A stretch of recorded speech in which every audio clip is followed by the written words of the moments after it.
ಸ್ನೇಹಿತರೆ ನಮಸ್ಕಾರ. MR learning Kannada YouTube ಚಾನಲ್ಗೆ ಎಲ್ಲರಿಗೂ ಪ್ರೀತಿಯ ಸ್ವಾಗತ.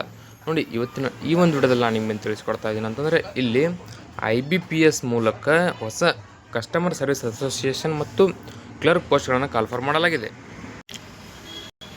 ಸೊ ಇಲ್ಲಿ ಟೋಟಲ್ ಆಗಿ 11,403 ಹುದ್ದೆಗಳನ್ನು ಕಾಲ್ಫರ್ ಮಾಡಿದ್ದು, ಈ ಹುದ್ದೆಗಳಿಗೆ ನೀವು ಅಪ್ಲಿಕೇಶನ್ ಹಾಕಬೇಕಂತಂದರೆ ಶೈಕ್ಷಣಿಕ ಅರ್ಹತೆ ಎಷ್ಟಿರಬೇಕು, ಅಪ್ಲಿಕೇಶನ್ ಹಾಕುವುದು ಹೇಗೆ, ಪ್ರಾರಂಭ ದಿನಾಂಕ ಮತ್ತು ಕೊನೆಯ ದಿನಾಂಕ ಯಾವುದು, ಇಲ್ಲಿ ಆಯ್ಕೆ ಪ್ರಕ್ರಿಯೆ ಯಾವ ರೀತಿ ಇರುತ್ತೆ, ಹಾಗೆಯೇ ಇಲ್ಲಿ ಅಪ್ಲಿಕೇಶನ್ ಫೀಸ್ ಎಷ್ಟಿದೆ, ಎಲ್ಲ ಮಾಹಿತಿ ನಿಮಗೆ ಈ ವಿಡಿಯೋದಲ್ಲಿ ತಿಳಿಸ್ಕೊಡ್ತಾ ಹೋಗ್ತೀನಿ. ಮಿಸ್ ಮಾಡದೆ ವಿಡಿಯೋ ಕೊನೆವರೆಗೂ ನೋಡಿ. ವಿಡಿಯೋ ಇಷ್ಟ ಆದರೆ ಲೈಕ್ ಮಾಡಿ ಮತ್ತು ಇನ್ನೂ ಯಾರ್ಯಾರು ಸಬ್ಸ್ಕ್ರೈಬ್ ಮಾಡ್ಕೊಂಡಿಲ್ಲ ದಯವಿಟ್ಟು ಸಬ್ಸ್ಕ್ರೈಬ್ ಮಾಡಿಕೊಂಡು ಪಕ್ಕದಲ್ಲಿರುವಂಥ ಬೆಲ್ ಐಕನ್ ಕ್ಲಿಕ್ ಮಾಡಿ ಆಲ್ ಅಂತ ಸೆಲೆಕ್ಟ್ ಮಾಡಿ. ಯಾಕಂದರೆ ಮುಂದೆ ನಾವು ಯಾವುದೇ ವಿಡಿಯೋ ಬಿಟ್ಟರೆ ನಿಮಗೆ ತಟ್ಟಂತ ನೋಟಿಫಿಕೇಶನ್ ಬರುತ್ತೆ. ಸೊ ಇಲ್ಲಿ IBPS ವೇಕೆನ್ಸಿ ನೋಟಿಫಿಕೇಶನ್ ಪ್ರಕಾರ institute of banking personnel selection IBPSನಲ್ಲಿ ಏನಪ್ಪ ಅಂತಂದರೆ ಕಸ್ಟಮರ್ ಸರ್ವಿಸ್ ಅಸೋಸಿಯೇಟ್ ಮತ್ತು ಕ್ಲರ್ಕ್ ಹುದ್ದೆಗಳನ್ನು ಕಾಲ್ಫರ್ ಮಾಡಿದ್ದಾರೆ.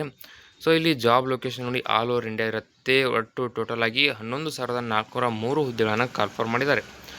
ಈ ಹುದ್ದೆಗಳಿಗೆ ಆಯ್ಕೆಯಾದಂಥ ಅಭ್ಯರ್ಥಿಗಳಿಗೆ ಪರ್ ಮಂತ್ ಸ್ಯಾಲ್ರಿ ನೋಡ್ತಾ ಹೋಗಿ 24,050 ರೂಪಾಯಿಂದ ಹಿಡಿದು 64,480 ರೂಪಾಯಿವರೆಗೆ ಪರ್ ಮಂತ್ ಸ್ಯಾಲ್ರಿ ಸಿಗ್ತಾ ಹೋಗುತ್ತೆ.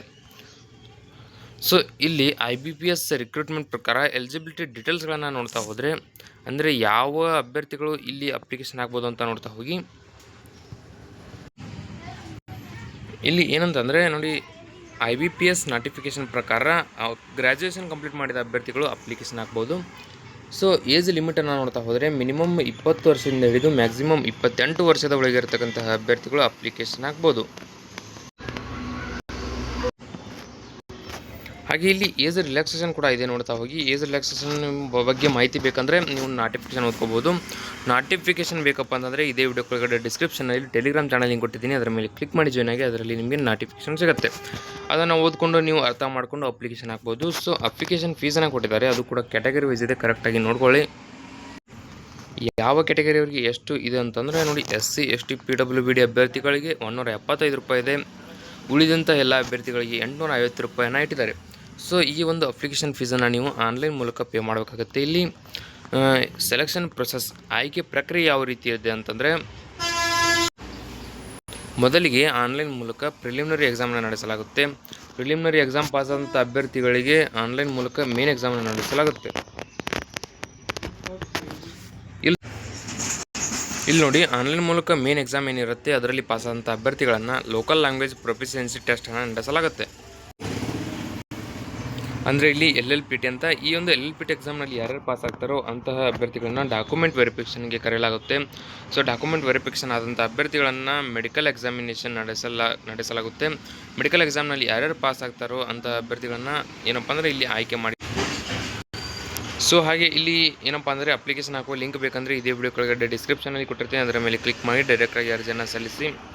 ಹಾಗೆ ನಿಮಗೆ ಅಪ್ಲಿಕೇಶನ್ ಹಾಕಲು ಪ್ರಾರಂಭ ದಿನಾಂಕ 1/8/2026ರಿಂದ ಅಪ್ಲಿಕೇಶನ್ ಹಾಕಲು ಕೊನೆಯ ದಿನಾಂಕ 21 ಆಗಸ್ಟ್ 2026 ಇರುತ್ತೆ. ಇದರೊಳಗಾಗಿ ನೀವು ಅರ್ಜಿಯನ್ನು ಸಲ್ಲಿಸಬಹುದು.